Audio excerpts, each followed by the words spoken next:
olhando exclusivamente para o Senhor. Para que você vai olhar? Buscar o piedoso, ele está desaparecendo na terra. Não há em quem se possa confiar, nem no filho, nem no pai, nem na mãe, nem na nora, nem nos amigos, porque o inimigo do homem será aquele que se levantará na sua própria casa, nem na mulher que deita sobre o teu peito e que acaba se transformando na tua própria inimiga. Esses são dias de morte. Como enfrentar tais dias? Quando a nossa queda é objeto de alegria e de celebração por muitos, até por aquela que deitava no meu peito. Se alegra com a minha derrota, com a minha desgraça. Como é que eu devo reagir a esses dias para que eles não me engulam e eu não seja consumido e eu não perca a esperança total e absoluta? O que eu devo fazer? A única coisa que eu devo fazer é olhar fixa e atentamente para o Senhor.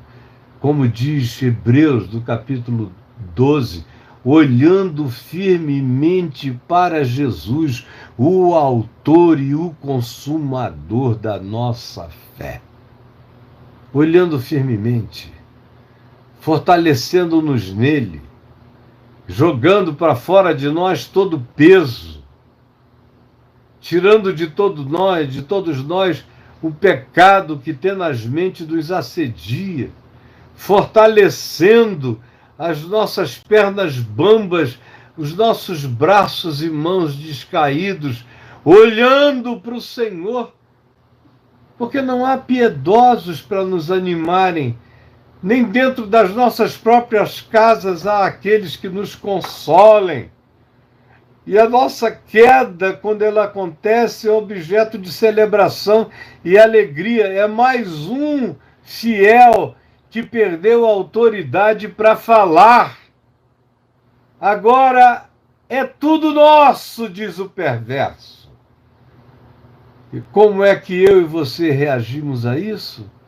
Como diz o verso 7, olhando exclusivamente para o Senhor.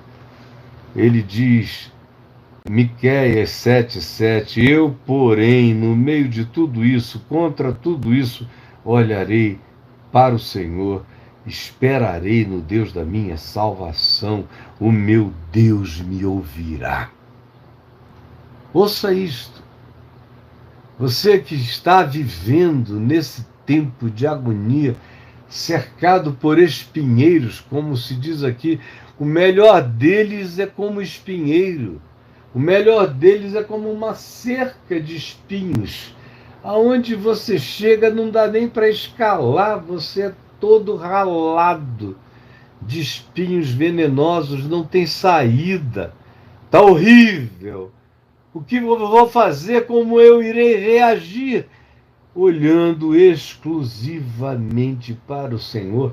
Não dá para ficar olhando para o lado, como eu vejo todo dia. Alguém que se decepcionou. Às vezes são pastores, gente querida, amada, gente conhecida, que fala comigo, Caio, eu estou profundamente decepcionado com a minha mulher, eu estou decepcionado com os meus filhos, todos me abandonaram, eu estou decepcionado com aqueles que eu levei a Cristo e que eu ensinei o Evangelho. Todos me deixaram e eu estou sozinho, eu não tenho nem o que comer. Figuras conhecidas no país inteiro e que se sentem em estado de desalento total, não sabem o que fazer. Qual é a palavra que eu tenho a lhes dizer, senão exclusivamente essa? Olhe, meu amigo, minha querida amiga, somente para o Senhor. Olhe para esse que não te deixa só, para esse que não te abandona, para esse que habita contigo na região da sombra da morte. Olha para ele, confia nele, não tenha esperança de que a sua validação permanente, definitiva ou significativa venha dos seres humanos. Eles são voláteis, eles são como a nuvem, eles são como a erva, eles são como aquilo que aparece de manhã e desaparece à tarde. A fidelidade deles é fidelidade de ervas que murcham, de flores frágeis que melam e se derretem ao calor do sol, das intempéries ou das dificuldades da existência. Olhe exclusivamente para o Senhor. É como eu tenho sobrevivido todos os dias da minha vida, mas especialmente nos últimos 25 anos da minha vida. Eu só estou aqui firme, forte, pregando o Evangelho, porque eu olhei exclusivamente para o Senhor.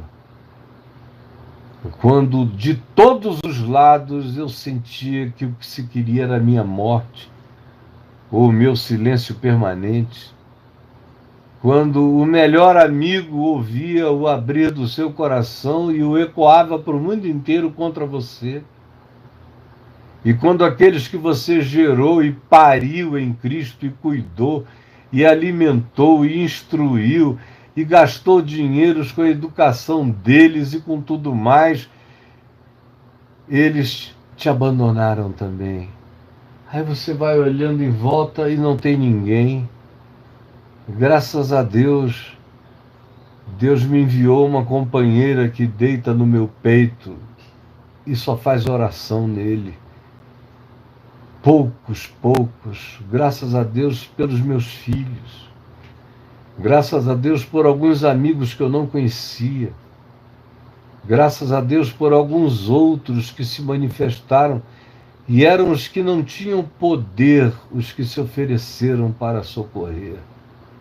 Eu, todavia, com eles ou sem eles, estava olhando exclusivamente para o Senhor. Porque se você não fixar os olhos no autor da sua fé, a sua existência sucumbirá com a maldade e com o pantanal de morte dos nossos tempos e dos nossos dias.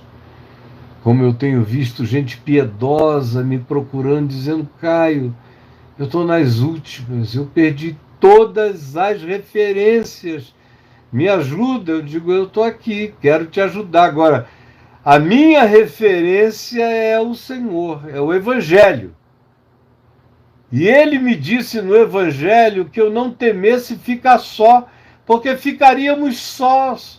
Diversas e muitas vezes, ou a maioria das vezes, quem quisesse andar com ele fielmente ficaria em estado de profunda solidão, muitas vezes, e tantos quantos queiram viver sincera e piedosamente no Evangelho, ele advertiu, sofreriam perseguições ou seriam deixados sós. Então, normal, não é? Nem é o novo normal, é o normal desde que Jesus andava entre nós. Ele disse: é assim que será. Foi assim com os apóstolos. E foi assim com todos aqueles que viveram em fidelidade no curso da história, daquilo que se chama fé. E é assim hoje. Se a gente não olha para ele, se você fica olhando para pastor, para líder, para apóstolo, para ministério, para o seu grupo, a sua banda, o pessoal da sua igreja, meu querido, eles são seus amigos enquanto você tiver o que dar. No dia em que você perder o que tem ou perder o nível de moral que eles aplaudam no ambiente da observação deles, nesse dia você será liquidado, não importa quem você seja, porque não faltam milhares de invejosos querendo ver você afastado da vida. Então, como a gente reage a esse tempo, aonde o justo está desaparecendo, aonde não há em quem se possa confiar, e quando a nossa queda muitas vezes é objeto de celebração, como a gente reage a isso? Em primeiro lugar, eu repito, olhando exclusivamente para Jesus, para o Evangelho. Bote a sua âncora no trono da graça, como diz a Epístola aos Hebreus, e deixe a âncora da graça se plantar em você, e segure, segure, não largue o cabo da âncora. Fique seguro na eternidade. Só os que têm a sua âncora lançada no trono da eternidade são os que sobrevivem alentada, esperançosa, corajosamente, num tempo como o nosso, aonde tudo vai caindo em desvanecência e os significados vão morrendo diante dos nossos olhos e o próprio amor vai se esfriando.